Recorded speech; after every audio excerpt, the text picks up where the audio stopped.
നമസ്കാരം. എൻ്റെ പേര് വിജേന്ദ്രകുമാർ. ഞാൻ ശിവഗിരി സംരക്ഷണ സംഘത്തിൻ്റെ ചെയർമാൻ. എല്ലാ ബഹുമാനീയർക്കും ഐശ്വര്യസമൃദ്ധമായ ഗുരുദേവ അനുഗ്രഹപ്രധാനമായ ഒരു ജീവിത കാലം ആശംസിക്കുന്നു.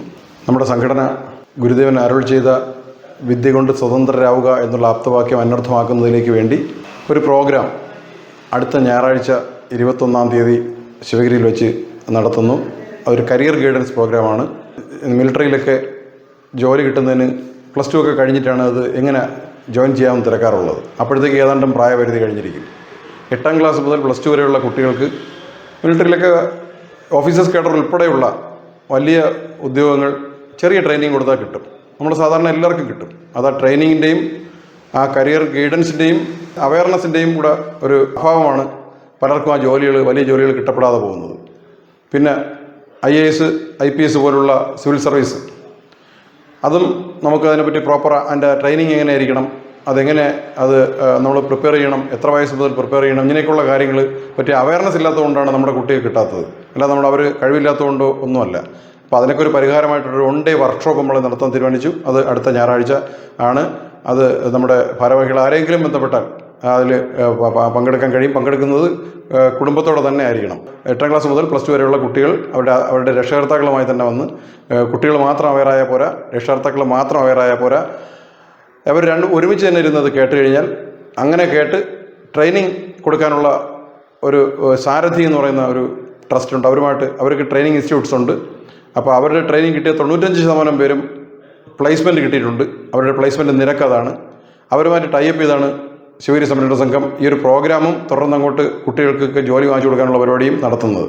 അപ്പോൾ അതിനോടനുബന്ധിച്ചൊരു വലിയ ചോദ്യം വന്നു. അപ്പോൾ അതിനകത്ത് കേന്ദ്രമന്ത്രിമാരായിട്ടുള്ള 2 പേര് BJPയുടെ ഭാരവാഹികൾ പങ്കെടുക്കുന്നു. ഇത് സംഘടന BJP ചേർന്നോ, വിജയൻ്റെ രാഷ്ട്രീയ നിലപാട് എന്താണ് എന്നൊക്കെ പറഞ്ഞുകൊണ്ട് ഫേസ്ബുക്കിലൊക്കെ ഒരുപാട് ചോദ്യങ്ങൾ വന്നു.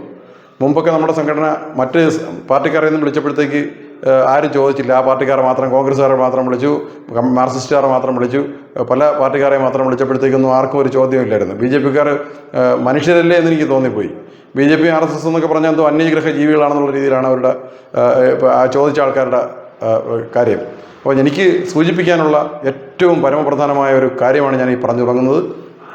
അത് മറ്റൊന്നുമല്ല, നമ്മുടെ രാജ്യം ഇന്ന് അഭിമുഖീകരിച്ചുകൊണ്ടിരിക്കുന്ന നമ്മുടെ കേരളം, പ്രത്യേകിച്ച് വിശേഷിച്ച കേരളം ഇന്ന് ഏറ്റവും കൂടുതൽ അനുഭവിച്ചുകൊണ്ടിരിക്കുന്ന ഏറ്റവും പ്രധാനപ്പെട്ട വിപത്തെന്ന് പറയുന്നത് മതാന്ധതയോ മറ്റൊന്നുമല്ല, രാഷ്ട്രീയ അന്ധതയാണ്. ഓരോ പാർട്ടിയിലും രാഷ്ട്രീയത്തിൽ അന്ധത പിടിച്ച് ഏത് പാർട്ടിയിലാണോ നിൽക്കുന്നത് ആ പാർട്ടിക്കാർ ചെയ്യുന്ന എന്ത് തോന്നിവാസവും അത് ശരിയാണെന്ന് പ്രഖ്യാപിച്ചുകൊണ്ട് നിൽക്കുന്ന ഒരു കാഴ്ച.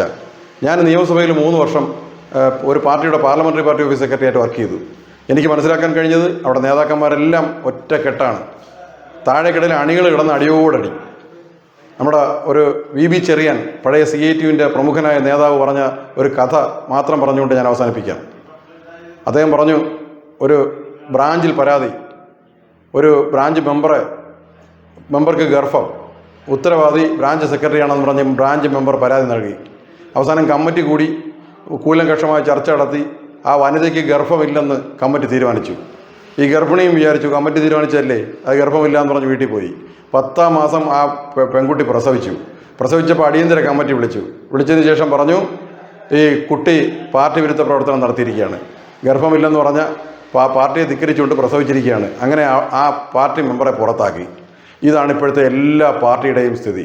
ജനാധിപത്യം എന്നാൽ കായംകുളം കൊച്ചുണ്ണിയുടെ വോട്ടിന് വാസവദത്ത മുഖ്യമന്ത്രിയാവുന്ന ഒരു പ്രക്രിയയാണ് ജനാധിപത്യം എന്ന് പറഞ്ഞൊരു തമാശക്കാരൻ പറയുന്നത് ഞാൻ കൗതുകത്തോടെ കേട്ടുകൊണ്ട് നിന്നിട്ടുണ്ട്.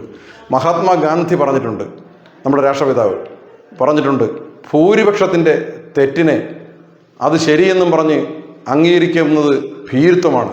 നമ്മളത് ഇടനെഞ്ചിൽ വേറ്റിക്കൊണ്ട് വേണം ഈ രാജ്യത്ത് രാഷ്ട്രീയ പ്രവർത്തനം എല്ലാ യുവാക്കളും നടത്താനെന്ന് ഞാൻ ഉറപ്പിച്ച് പറയുന്നത്. ഞാനും ഒരു പാർട്ടിയുടെ അടിമയല്ല. ഇന്ന് ഞാനൊരു പാർട്ടിയുടെ മെമ്പറുമല്ല. ഞാൻ 1-ലധികം പാർട്ടികളിൽ ഞാൻ ചേരുകയും അതിനൊക്കെ വിട്ടുപോവുകയൊക്കെ ചെയ്തിട്ടുണ്ട്. ഒരു പാർട്ടിയുടെ അടിമയല്ല. നാളെ വേറൊരു പാർട്ടി ചേർന്നാലും ആ പാർട്ടിയുടെ അടിമയായി നിൽക്കില്ല. ആ പാർട്ടി വൃത്തികേട് കാണിച്ചാൽ വൃത്തികേട് കാണിച്ചെന്ന് തന്നെ പറയും. നമ്മുടെ ശൈലജ ടീച്ചറെ ഒരു ഉദാഹരണം ഞാൻ പറഞ്ഞുകൊണ്ട് അവസാനിപ്പിക്കാം. TP ചന്ദ്രശേഖരനെ വധിച്ചത് CPM ആണെന്നുള്ളതിൽ ആർക്കും തർക്കമില്ല. പക്ഷേ അതുപോലും അതിനൊരു മാപ്പ് പോലും പറയാൻ തയ്യാറാവാതെ പാർട്ടിയല്ല ചെയ്തത്, മറ്റതാണ് മറിച്ചതാണെന്ന് പറഞ്ഞിട്ട് തൊടുനായം പറയാനേ ആ ഒരു വൃത്തിയുള്ളൊരു നേതാവെന്നുള്ള രീതിയിൽ നമ്മൾ കണക്കൂട്ടുന്ന ശൈലജ ടീച്ചർക്ക് പോലും കഴിഞ്ഞിട്ടുള്ളൂ. ഇതൊക്കെ ഭേദിച്ച് കേരള യുവത്വമെങ്കിലും പുറത്തു വന്നില്ലെങ്കിൽ ഈ നാട് വലിയ അപകടത്തിലാണ്.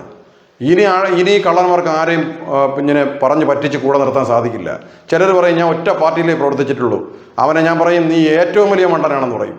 ആ രാഷ്ട്രീയ അടിമകളെ കാരണമാണ് ഈ നാട്ടിൻ്റെ ഏറ്റവും വലിയ വിപത്ത് രാഷ്ട്രീയ അടിമകളാണ്. രാഷ്ട്രീയ അടിമത്വം വിടണം, വെടിയണം എന്നൊരു പ്രഖ്യാപനമാണ് ഇന്നിവിടെ നടത്താനുള്ളത്. എല്ലാവരും അത് ഹൃദയത്തോടെ ചേർക്കുമെന്ന് പ്രതീക്ഷിക്കുന്നു. നന്ദി, നമസ്കാരം. ഗുരുധർമ്മം വിജയിക്കട്ടെ.